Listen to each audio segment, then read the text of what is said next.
Friends, welcome back. In our previous video, we were talking a bit deeper about the power, the creative potential of the spoken word. But what about the written word, or we could talk about the textual or printed word? And many of you know is before print, which started in the late 1400s, early 1500s, you had the written word, the inscribed word. And I remember in my own journey, when I started to get excited about the power of the spoken word, particularly in communicating the Bible, Scripture. I remember I was in a Bible study and I was so excited. I thought oral storytelling was kind of the way of the future. And I still think it's a great tool. But I was so excited about it. And I was at a Bible study one evening and they read from Exodus. And it talked about, Moses was talking with God.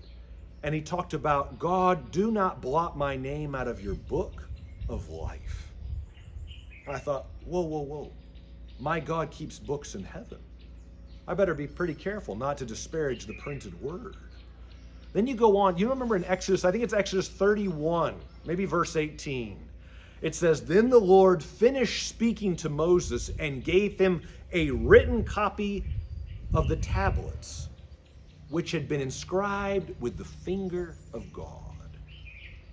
Our God takes the written word very seriously.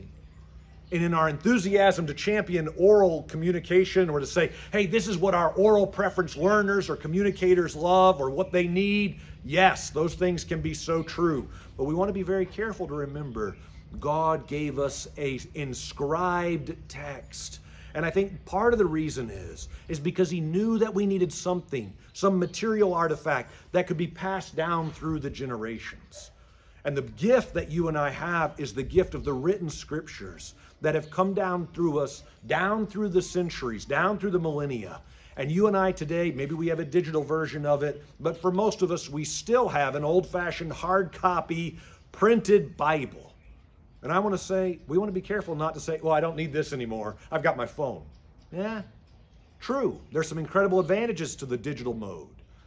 But I want to just make sure we don't run by, one, the opportunity to give God gratitude, say thank you for our printed Bibles. But also to say, what is it about the printed word or the textual word? What are the advantages that it offers that maybe I don't find in the spoken word, or maybe I can't even find in the digital mode? So again, these are questions we want to keep before us as we're exploring what are the advantages, what are the disadvantages of the oral word, the printed word, the digital word.